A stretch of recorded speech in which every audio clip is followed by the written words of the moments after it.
പ്രീതികാരൻ സുഹൃത്തുക്കളെ എല്ലാവർക്കും കേരള ഗവേണൻസിന്റെ ക്ലാസ്സിലേക്ക് സ്വാഗതം. ഇന്നേ ദിവസം നമ്മൾ കേരള ഗവേണൻസിലെ എംപ്ലോയ്മെന്റ് ആൻഡ് ലേബർ എന്ന് പറയുന്ന ചാപ്റ്ററാണ് നമ്മൾ പഠിക്കാം. എംപ്ലോയ്മെന്റ് ആൻഡ് ലേബറിൽ തൊഴിലുമായി ബന്ധപ്പെട്ട പ്രധാനപ്പെട്ട വസ്തുതകൾ നമുക്ക് പഠിക്കണം. തൊഴിലുമായി ബന്ധപ്പെട്ട് കേന്ദ്ര സംസ്ഥാന സർക്കാരുകൾ രൂപീകരിച്ച അല്ലെങ്കിൽ പ്രാവർത്തികമാക്കിയ പ്രധാന പദ്ധതികൾ അഥവാ സ്കീംസും നമ്മൾ പഠിച്ചുറപ്പിക്കണം. ഈ സ്കീംസ് ചിലതൊക്കെ നിങ്ങൾ എക്കണോമിക്സിൽ പഠിച്ചതാവും, എക്കണോമിക്സിലെ പഞ്ചവത്സര പദ്ധതികളുമായി ബന്ധപ്പെട്ട് പഠിച്ചതാകും. എങ്കിലും നമ്മളത് നിങ്ങൾക്ക് ഓർമ്മ പുതുക്കാൻ വേണ്ടിയിട്ട് നമുക്കതോടെ എന്ത് ചെയ്യാം, ഓർമ്മിച്ചു പോകാം. ഓക്കെ, അപ്പോൾ കേരള ഗവേണൻസ് ഇത്തിരി എന്താണ് പഠിക്കാൻ പാടുള്ള മേഖലയാണെന്ന് നിങ്ങൾക്ക് അറിയാം. ഇവിടെ കുറച്ചുകൂടെ നമുക്ക് പഠിച്ചുറപ്പിക്കാം. ഓക്കെ, ഇന്നേ ദിവസം നമ്മൾ ആദ്യ ക്ലാസ്സിൽ എംപ്ലോയ്മെന്റ് ആൻഡ് ലേബറിനെ കുറിച്ച് പഠിക്കുമ്പോൾ SCERT പാഠപുസ്തകത്തിലെ കുറച്ച് അടിസ്ഥാന വിവരങ്ങൾ, അതായത് കുറച്ച് ടേംസ് ഒക്കെ പറയുന്നുണ്ട്. ആ കാര്യങ്ങളാണ് നമ്മൾ ഇന്നേ ദിവസം പഠിക്കുക. ഓക്കെ അല്ലേ? യെസ്. എന്താണ് തൊഴിൽ? സാധനങ്ങളും സേവനങ്ങളും ഉൽപ്പാദിപ്പിക്കുന്നതിന് വേണ്ടി തൊഴിലാളികൾ മാനസികവും ശാരീരികവും ബുദ്ധിപരവുമായി അധ്വാനശേഷി ഉപയോഗിക്കുന്നതിനെയാണ് നമ്മൾ എന്തെന്ന് വിളിക്കുക? തൊഴിലെന്ന് വിളിക്കുക. അപ്പോൾ തൊഴിലെന്ന് പറയുമ്പോൾ അധ്വാനശേഷി വിനിയോഗിക്കുന്നതാണ്. ഏതൊക്കെ തരത്തിൽ? മാനസികം, ശാരീരികം, ബുദ്ധിപരം. മാനസികം, ശാരീരികം, ബുദ്ധിപരവുമായി അധ്വാനശേഷി ഉപയോഗിക്കുന്നതിനെയാണ് നമ്മൾ എന്തെന്ന് വിളിക്കുക? തൊഴിലെന്ന് വിളിക്കുക. ഓക്കെ, അപ്പൊ സാധനങ്ങളും സേവനങ്ങളും ഉൽപ്പാദിപ്പിക്കുന്നതിന് വേണ്ടിയിട്ട്, സേവനങ്ങൾ എന്ന് പറയുമ്പോൾ സർവീസ്, ഓക്കെ, സാധനങ്ങൾ എന്ന് പറയുമ്പോൾ പ്രോഡക്ട്സ്, സാധനങ്ങളും സേവനങ്ങളും ഉൽപ്പാദിപ്പിക്കുന്നതിന് തൊഴിലാളികൾ മാനസികവും ശാരീരികവും ബുദ്ധിപരവുമായി അധ്വാനശേഷി ഉപയോഗിക്കുന്നതിനെയാണ് നമ്മൾ എന്തെന്ന് വിളിക്കുക? തൊഴിലെന്ന് വിളിക്കുക. ഇനി ആരാണ് തൊഴിലാളികൾ? നിയമപരമായ മാർഗത്തിലൂടെ എന്ന് പറയുമ്പോൾ നിയമം അനുശാസിക്കുന്ന തരത്തിലുള്ളത് മാത്രം. നിയമപരമായ മാർഗത്തിലൂടെ അധ്വാനം വിറ്റ് വരുമാനം നേടുന്നവർ തൊഴിലാളികൾ എന്നറിയപ്പെടുന്നു. നിയമപരമല്ലാത്ത രീതിയിലാണ് അധ്വാനം വിൽക്കുന്നതെങ്കിൽ, അത് മാനസികമായിക്കോട്ടെ, ശാരീരികമായിക്കോട്ടെ, ബുദ്ധിപരമായിക്കോട്ടെ, അത് തെറ്റാണ്. അത് തൊഴിലാളികളെന്ന് വിഭാഗത്തിൽ ഉൾപ്പെടില്ല. ഓക്കെ, അപ്പൊ നിയമപരമായ മാർഗത്തിലൂടെ അധ്വാനം വിറ്റ് വരുമാനം നേടുന്നവരാണ് തൊഴിലാളികൾ. പ്രതിഫലത്തിന് വേണ്ടിയല്ലാതെ സ്വയം തൊഴിൽ പ്രവർത്തനങ്ങളിൽ ഏർപ്പെടുന്നവരെയും നമുക്ക് എന്തെന്ന് വിളിക്കാം? തൊഴിലാളികൾ എന്ന് വിളിക്കാം. ഓക്കെ, പ്രതിഫലത്തിന് വേണ്ടി അല്ലാതെ സ്വയം തൊഴിൽ പ്രവർത്തനങ്ങളിൽ ഏർപ്പെടുന്നവരെയും നമുക്ക് തൊഴിലാളികൾ എന്ന് വിളിക്കാം.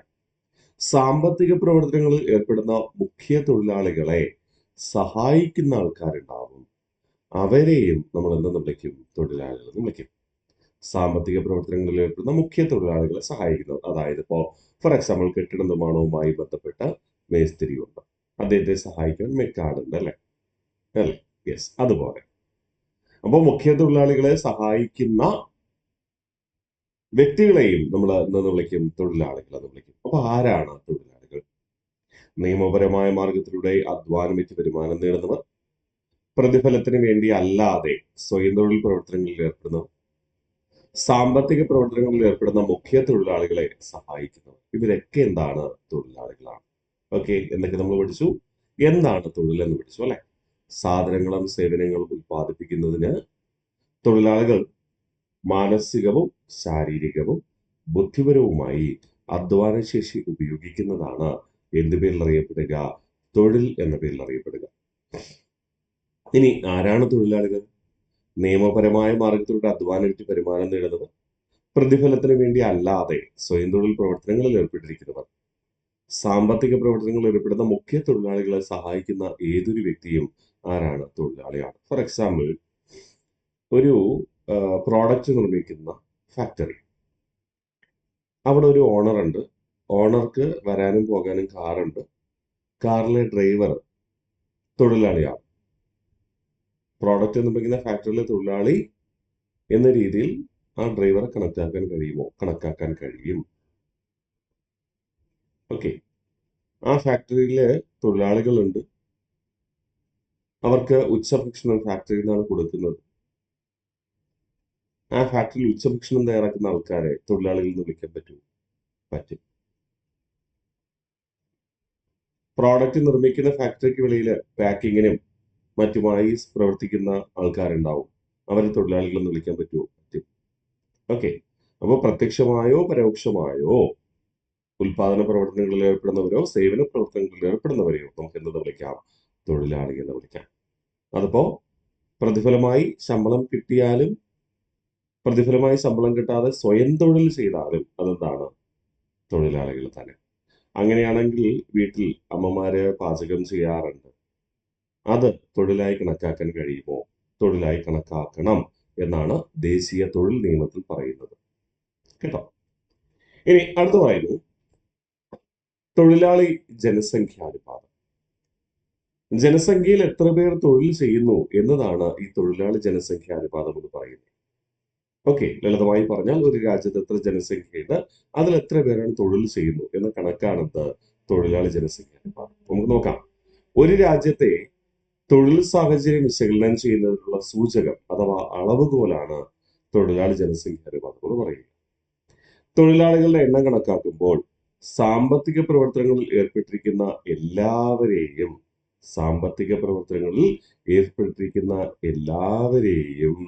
തൊഴിലുള്ളവരായി കണക്കാക്കുന്നു. അതായത് സാമ്പത്തികമായി പ്രതിഫലം ലഭിക്കുന്ന ആരും, അത് ദിവസവേതനക്കാരായിക്കോട്ടെ, മാസശമ്പളക്കാരായിക്കോട്ടെ, എന്തോ ആയിക്കോട്ടെ, പ്രതിഫലമായി സാമ്പത്തിക പ്രവർത്തനങ്ങളിൽ ഏർപ്പെട്ടിരിക്കുകയാണെങ്കിൽ അവരെന്തായി കണക്കാക്കും? തൊഴിലുള്ളവരായി കണക്കാക്കും. ഭരണഘടനയുടെ കൺകറന്റ് ലിസ്റ്റിലാണ് എന്ത് ഉൾക്കൊള്ളിച്ചിരിക്കുന്നത്? തൊഴിൽ ഉൾക്കൊള്ളിച്ചിരിക്കുന്നത്. എന്ന് പറഞ്ഞാൽ തൊഴിലുമായി ബന്ധപ്പെട്ട നിയമനിർമ്മാണം നടത്തുവാൻ ഇന്ത്യൻ പാർലമെന്റിനും വിവിധ സംസ്ഥാനങ്ങളിലെ സംസ്ഥാന നിയമസഭകൾക്കും അധികാരമുണ്ടായിരിക്കും. അല്ലെ? കൺകറന്റ് ലിസ്റ്റ് എന്ന് പറഞ്ഞാൽ കേന്ദ്രത്തിനും സംസ്ഥാനത്തിനും ഒരുപോലെ നിയമനിർമ്മാണ അധികാരമുള്ള വിഷയങ്ങളല്ലേ? അല്ലെ? യെസ്. അപ്പോ തൊഴിലാളി ജനസംഖ്യാനുപാതം ഒരു രാജ്യത്തെ തൊഴിൽ സാഹചര്യം വിശകലനം ചെയ്യുന്നതിനുള്ള അടിസ്ഥാന സൂചകമാണെന്താ? തൊഴിലാളി ജനസംഖ്യാനുപാതം. തൊഴിലാളികളുടെ എണ്ണം കണക്കാക്കുമ്പോൾ സാമ്പത്തിക പ്രവർത്തനങ്ങളിൽ ഏർപ്പെട്ടിരിക്കുന്ന എല്ലാവരെയും തൊഴിലുള്ളവരായിട്ടാണ് കണക്കാക്കുക. ഭരണഘടനയുടെ കൺകറന്റ് ലിസ്റ്റിലാണ് എന്ത് ഉൾക്കൊള്ളിച്ചിരിക്കുന്നത്? തൊഴിൽ ഉൾക്കൊള്ളിച്ചിരിക്കുന്നത്. ഓക്കെ. ഇനി ഒരു കാര്യം കൂടെ ഞാൻ സൂചിപ്പിച്ചേക്കാം. ഇവിടെ തൊഴിലാളികൾ എന്നൊക്കെ നമ്മൾ പറയുമ്പോഴും ഇന്ത്യൻ ഭരണഘടന അനുസരിച്ച് 14 വയസ്സിന് താഴെ ഉള്ളവരെയും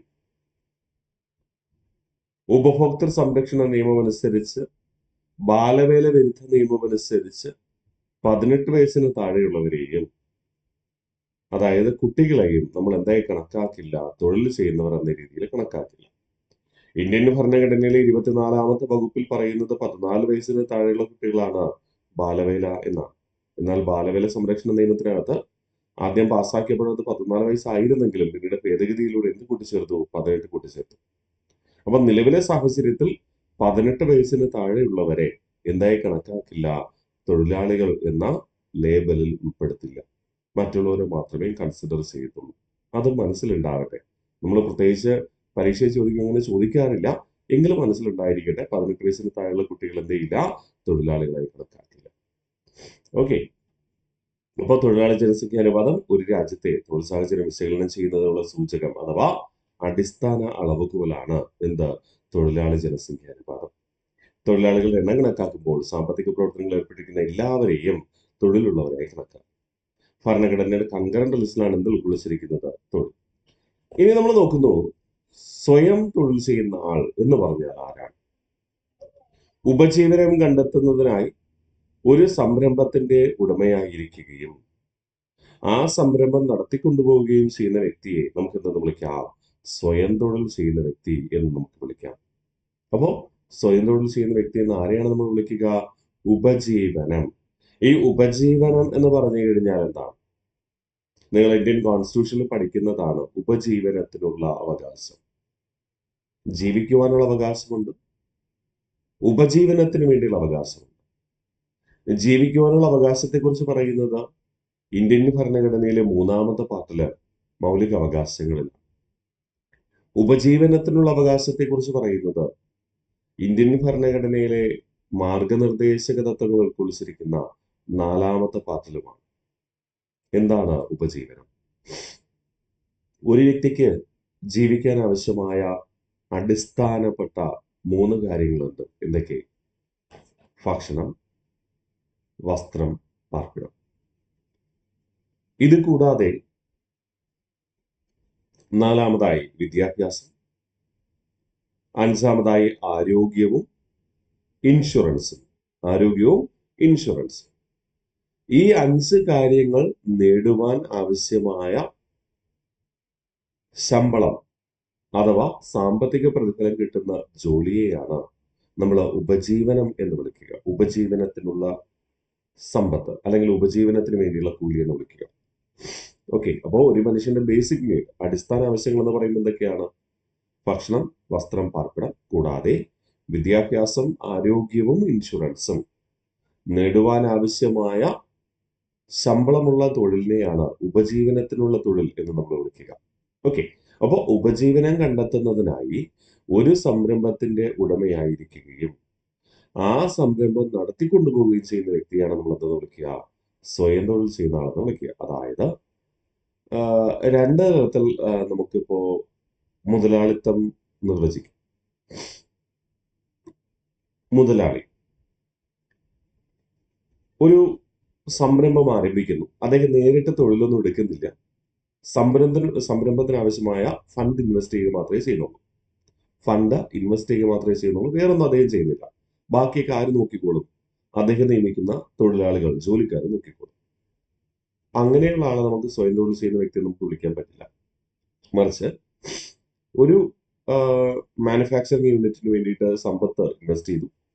എന്നിട്ട് അതിലെ മറ്റ് ഉദ്യോഗസ്ഥരോടൊപ്പം, മറ്റ് ജോലിക്കാരോടൊപ്പം ഒരു വ്യക്തിയായി അവിടെ ജോലി ചെയ്യാണ്. അത് ചിലപ്പോൾ ചീഫ് എക്സിക്യൂട്ടീവ് ഓഫീസറായിട്ട് ജോലി ചെയ്യാം, മാനേജിംഗ് ഡയറക്ടറായിട്ട് ജോലി ചെയ്യാം, അല്ലെങ്കിൽ ഡയറക്ടറായിട്ട് ജോലി ചെയ്യാം, അല്ലെങ്കിൽ ആ സംരംഭവുമായി ബന്ധപ്പെട്ട് എന്തെങ്കിലും ജോലി ചെയ്യുകയാണെങ്കിൽ അദ്ദേഹത്തെയാണ് നമ്മൾ എന്താന്ന് വിളിക്കുക? സ്വയം തൊഴിൽ ചെയ്യുന്ന ആളെന്ന് വിളിക്കുക. മിക്കവാറും എല്ലാ തൊഴിൽ ഉടമസ്ഥരും എന്ത് ചെയ്യാറുണ്ട്? തൊഴിലുടമകളും എന്ത് ചെയ്യാറുണ്ട്? ഈ സ്വയം തൊഴിൽ ചെയ്യുന്ന വ്യക്തികളായിട്ടാണ് കണക്കാക്കുക. കാരണം അവര് ആവശ്യമായ ഫണ്ട് ഇൻവെസ്റ്റ് ചെയ്യുന്നു. അത് ചിലപ്പോൾ സ്വന്തം കാശ് എടുത്തായിരിക്കും, ലോൺ എടുത്തായിരിക്കും, എന്തായാലും ഇൻവെസ്റ്റ് ചെയ്യുന്നു, മാനേജ് ചെയ്യുന്നു. അതോടൊപ്പം അവിടെ എന്ത് ചെയ്യുന്നു? ആ സംരംഭം വളർത്തുന്നതിന് വേണ്ടിയിട്ട് അവർ ജോലി കൂടെ ചെയ്യുന്നു. അപ്പൊ അവർക്ക് എന്ത് ചെയ്യും? കമ്പനിയിൽ നിന്ന് ശമ്പളം കൊടുക്കും. ലാഭം അല്ലാതെ കിട്ടും. പക്ഷേ ജോലി ചെയ്യുന്നത് കൊണ്ട് മറ്റു ജോലിക്കാരെ പോലെ തന്നെ ഈ വ്യക്തിക്കും, സംരംഭകനും, ഉടമയ്ക്കും എന്ത് ചെയ്യാറുണ്ട്? ശമ്പളം കൊടുക്കാറുണ്ട്. അല്ലെ? നിങ്ങൾ ചിലപ്പോ ഏതെങ്കിലും സ്ഥലത്ത് ജോലി ചെയ്യുന്നവരാണെങ്കിൽ ശ്രദ്ധിച്ചാൽ മനസ്സിലാക്കും. മിക്കവാറും തൊഴിലുടമകളും അങ്ങനെയാണ്. അവിടെ ജോലി ചെയ്യുകയും അവർക്ക് എന്ത് ചെയ്യും? ശമ്പളം കിട്ടുകയും ചെയ്യും. ലാഭം അല്ലാണ്ട് ഉടമ എന്ന രീതിയിൽ കിട്ടും. പക്ഷെ സ്വയം തൊഴിൽ ചെയ്യുന്ന വ്യക്തി എന്ന് പറയുമ്പോൾ ഉടമയാണെങ്കിൽ കൂടി അദ്ദേഹം എന്ത് ചെയ്യുന്നു? തൊഴിൽ ചെയ്യുന്നുണ്ടാകും. ഓക്കെ, അപ്പോൾ ഉപജീവനം കണ്ടെത്തുന്നതിനായി ഒരു സംരംഭത്തിന്റെ ഉടമയായിരിക്കുകയും ആ സംരംഭം നടത്തിക്കൊണ്ടുപോവുകയും ചെയ്യുന്ന വ്യക്തിയാണ് നമ്മൾ എന്തെന്ന് വിളിക്കുക? സ്വയം തൊഴിൽ ചെയ്യുന്ന വ്യക്തി എന്ന് വിളിക്കുക. സ്ഥിര ശമ്പളക്കാർ. ഒരു വ്യക്തിയോ സ്ഥാപനമോ ഒരു തൊഴിലാളിയെ സ്ഥിരം ജോലിക്ക് വയ്ക്കുകയും തൊഴിലാളിക്ക് സ്ഥിരമായി ശമ്പളം നൽകുകയും ചെയ്യുന്നുവെങ്കിൽ അത്തരം തൊഴിലാളികളെ വിളിക്കുന്നത് സ്ഥിര ശമ്പളക്കാരെന്നാണ്. ഓക്കെ, സ്ഥിര ശമ്പളം എന്ന് പറയുമ്പോൾ ചിലപ്പോ ദിവസത്തില് അവസാനം വൈകിട്ട് ശമ്പളം കൊടുക്കുന്നവരാകാം, അല്ലെങ്കിൽ ആഴ്ചയിൽ ഒരിക്കൽ ശമ്പളം കൊടുക്കുന്നവരാകാം, അല്ലെങ്കിൽ മാസത്തിൽ ഒരിക്കൽ ശമ്പളം കിട്ടുന്നവരാകാം. ഇവരെ നമ്മൾ സ്ഥിരം തൊഴിലാളികൾ എന്നാണ് വിളിക്കുക, സ്ഥിര ശമ്പളക്കാർ.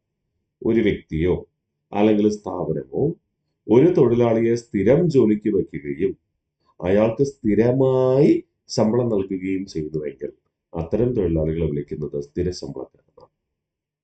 ഓക്കെ, ഇനി കൂലിപ്പണിക്കാർ. ദിവസവേതന അടിസ്ഥാനത്തിൽ ജോലി ചെയ്യുന്നു. അതായത് ഒരു ദിവസം ജോലിക്ക് പോയാൽ അവർക്ക് ശമ്പളം കിട്ടും, ജോലിക്ക് പോയില്ലെങ്കിൽ ശമ്പളം കിട്ടില്ല. ഓക്കെ, അത് ഒരു വ്യക്തിയുടെ കീഴിലായിരിക്കില്ല ജോലിക്ക് പോകുന്നത്. ജോലി എവിടെയുണ്ടോ അവിടെ ജോലിക്ക് പോകും. ഓക്കെ, ഒരു വ്യക്തിയുടെയോ അല്ലെങ്കിൽ സ്ഥാപനത്തിന്റെയോ കീഴിൽ ജോലിക്ക് നിയമിക്കപ്പെടുന്നില്ല, മറിച്ച് എവിടെയാണോ ജോലിയുള്ളത് അവിടെ ജോലിക്ക് പോകും. ജോലിക്ക് പോകുന്നതിന്, ജോലി ചെയ്യുന്നതിന് പ്രതിഫലമായി എന്ത് കിട്ടും? ശമ്പളം കിട്ടും. അങ്ങനെയുള്ളതിനെ നമ്മൾ എന്ത് വിളിച്ചു? ദിവസവേതന അടിസ്ഥാനത്തിൽ ജോലി ചെയ്യുന്നവർ അഥവാ കൂലിപ്പണിക്കാരെന്ന് വിളിച്ചു. ഓക്കെ അല്ലേ? അപ്പോ സ്വയം തൊഴിൽ ചെയ്യുന്നതാണെന്ന് പറഞ്ഞാൽ ആരാണ്? ഉപജീവനം കണ്ടെത്തുന്നതിനായി, ഉപജീവനം എന്ന് പറയുമ്പോൾ മറക്കരുത്, എന്തൊക്കെ ആവശ്യങ്ങൾ നേടണം?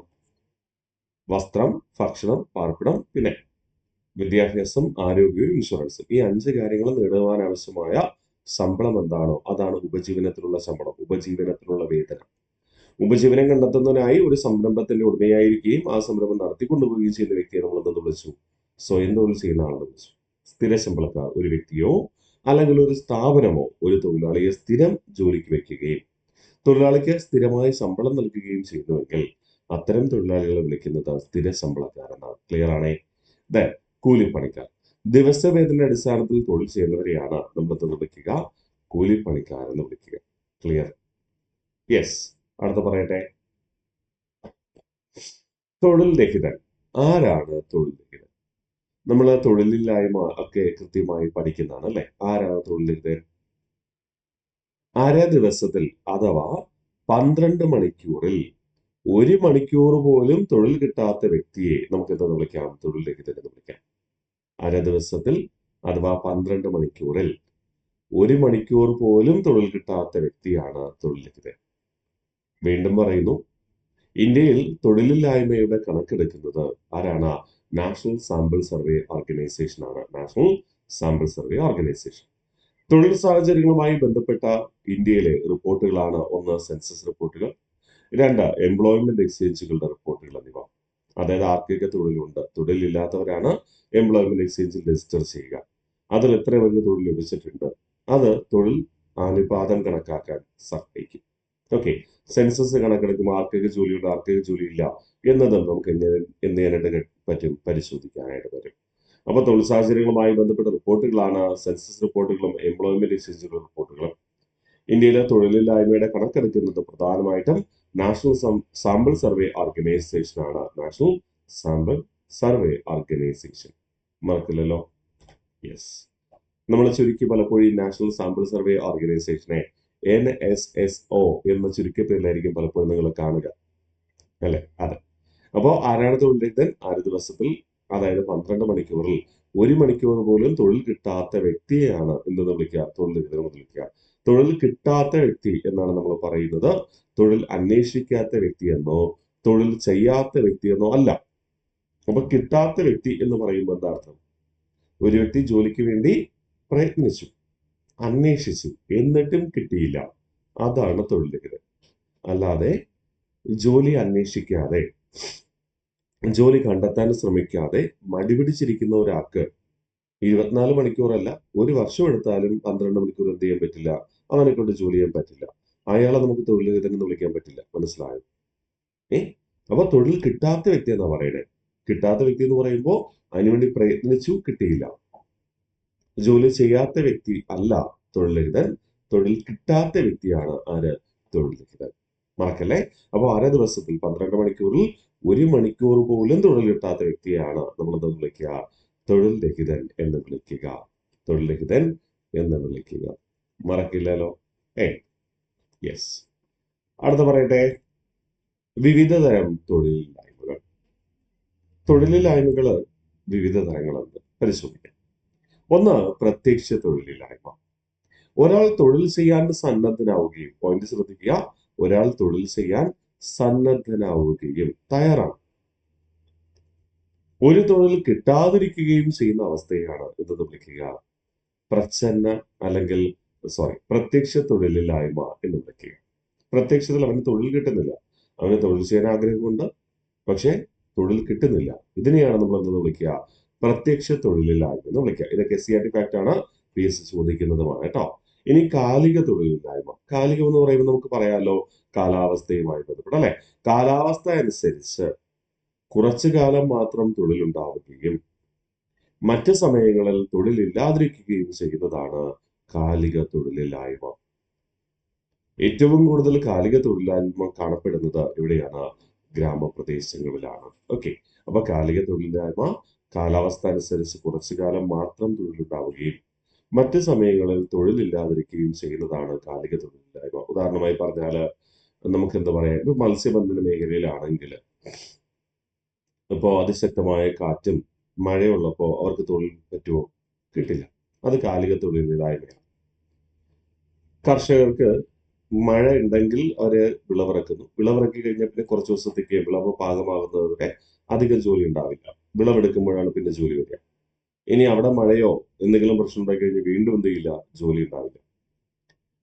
ഇപ്പോ കെട്ടിട നിർമ്മാണ തൊഴിലാളികൾ, കൂലിപ്പണിക്കാർ എന്ന ഗണത്തിൽപ്പെടുന്ന കെട്ടിട നിർമ്മാണ തൊഴിലാളികൾ രാവിലെ ജോലിക്ക് വേണ്ടി പോവാണ്. അന്ന് ദിവസം നല്ല മഴ പെയ്തു. ജോലി ചെയ്യാൻ പറ്റുമോ? ഇല്ല. മഴ ആയതുകൊണ്ട് ജോലിയില്ല. ശരിയല്ലേ? അപ്പൊ ഗ്രാമീണ മേഖലയിലാണ് ഏറ്റവും കൂടുതൽ കാലിക തൊഴിലില്ലായ്മ അനുഭവപ്പെടുക. മനസ്സിലായോ? അപ്പോൾ തൊഴിലില്ലായ്മകൾ വിവിധ തരമുണ്ട്. ഒന്ന്, പ്രത്യക്ഷ തൊഴിലില്ലായ്മ. ഒരാൾ തൊഴിൽ ചെയ്യാൻ സന്നദ്ധനാവുകയും തൊഴിൽ കിട്ടാതിരിക്കുകയും ചെയ്യുന്ന അവസ്ഥയാണെന്ത്? പ്രത്യക്ഷ തൊഴിലില്ലായ്മ. ഇനി കാലിക തൊഴിലില്ലായ്മ. കാലാവസ്ഥ അനുസരിച്ച് കുറച്ചു കാലം മാത്രം തൊഴിലുണ്ടാവുന്ന സമയങ്ങളിൽ തൊഴിലുണ്ടാവുകയും മറ്റു സമയങ്ങളിൽ ഇല്ലാതിരിക്കുകയും ചെയ്യുന്നത് എന്താണ്? കാലിക തൊഴിലില്ലായ്മയാണ്. ഏറ്റവും കൂടുതൽ കാലിക തൊഴിലില്ലായ്മ കാണപ്പെടുന്നത് എവിടെയാണ്? ഗ്രാമപ്രദേശങ്ങളിലുമാണ്. ഇനി പ്രച്ഛന്ന തൊഴിലില്ലായ്മ.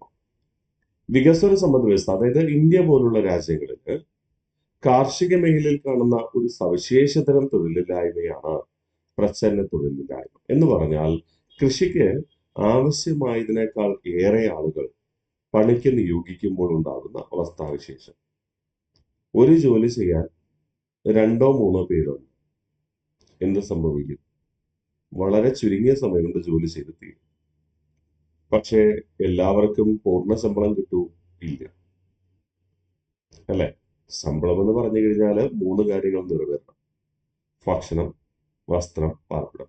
ഈ 3 കാര്യങ്ങൾ നിറവേറിയാലാണ് അത് ജീവനത്തിനുള്ള ശമ്പളം എന്ന് പറയുക.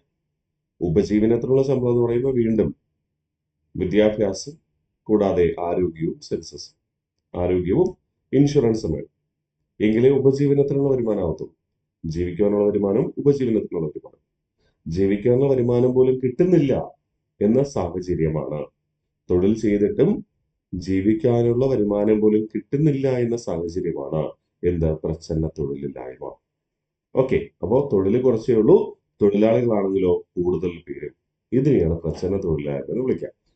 അപ്പൊ വികസന സമ്പദ് വ്യവസ്ഥകളിലെ കാർഷിക മേഖലയിൽ കാണുന്ന സവിശേഷതരം തൊഴിലില്ലായ്മയാണ് പ്രച്ഛന്ന തൊഴിലില്ലായ്മ.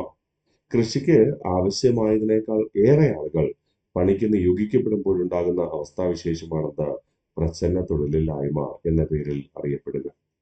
ഓക്കെ അല്ലേ? ഇനി തൊഴിൽ എന്ന് പറയുമ്പോൾ അത് പ്രാഥമിക മേഖലയിലുണ്ട്, ദ്വിതീയ മേഖലയിലുണ്ട്, തൃതീയ മേഖലയിലുണ്ട്. NCERT പുസ്തകത്തിലെ വിവരമാണ് നമ്മളിത് പഠിക്കാൻ പോകുന്നത്. NCERT ഫാക്റ്റ് ആണ്. അപ്പോൾ കൺഫ്യൂഷൻ ഉണ്ടാകരുത്. PSCയും NCERT SCERT ആണ് ഫോക്കസ് ചെയ്യുക. അതുകൊണ്ടാണ് ഞാൻ അങ്ങനെ തന്നെ ഉൾപ്പെടുത്തിയിരിക്കുന്നത്. ഓക്കെ, തൊഴിലും വിവിധ മേഖലകളും.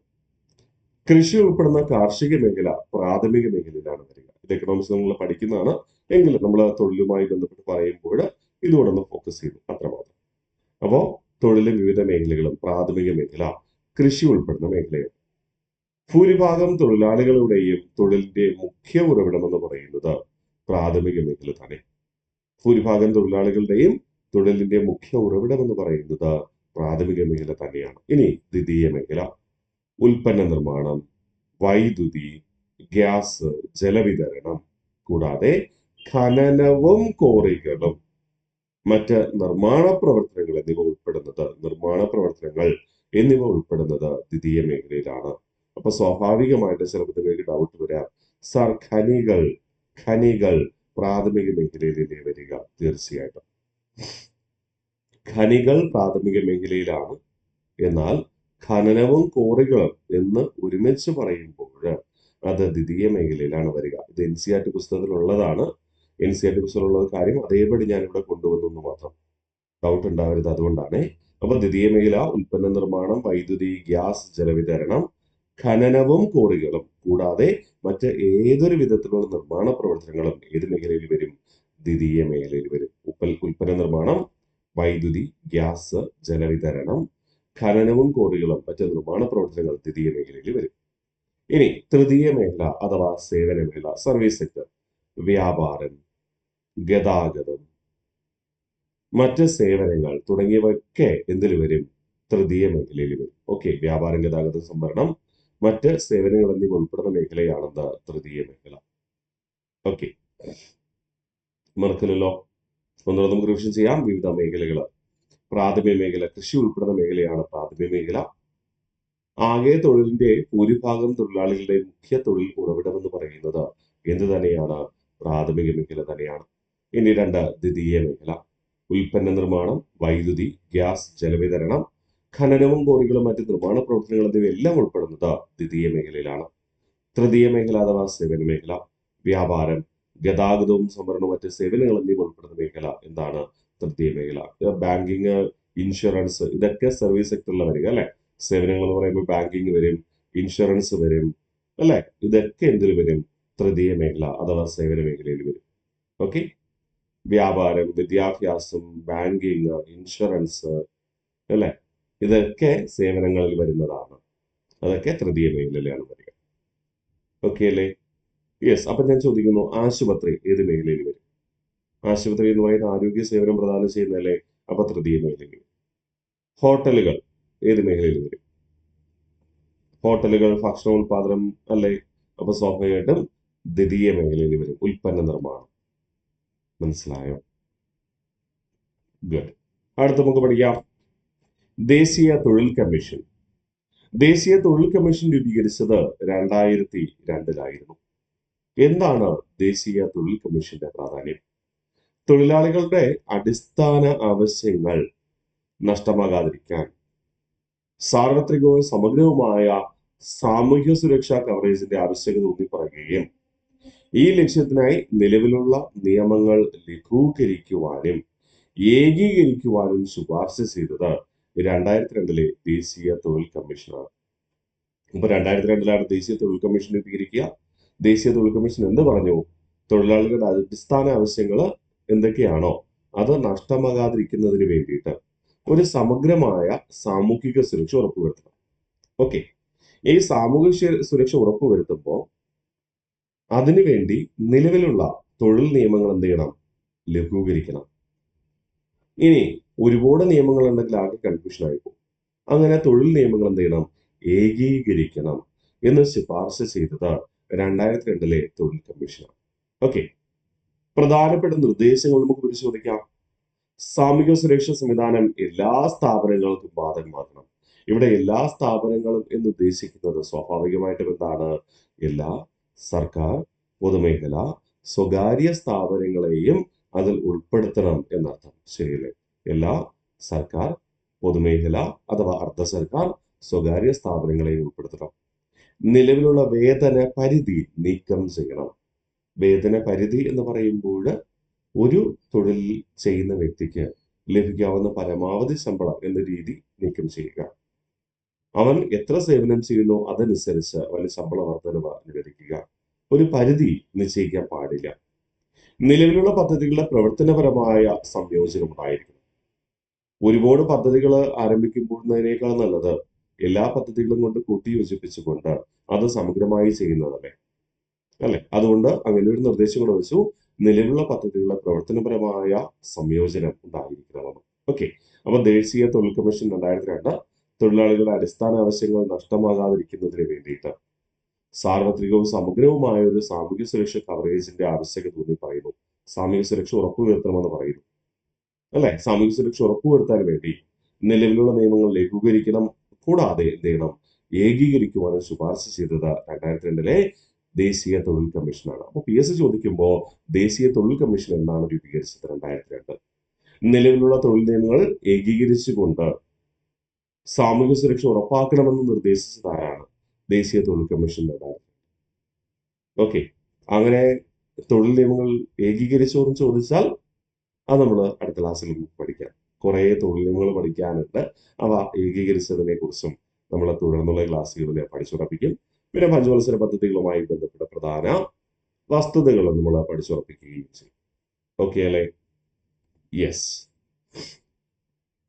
അപ്പൊ മറക്കില്ല എന്ന് കരുതുന്നു. നമുക്ക് ഇന്ന് പഠിച്ച കാര്യങ്ങൾ പൂർണ്ണമായിട്ടും റിവിഷൻ ചെയ്യാം.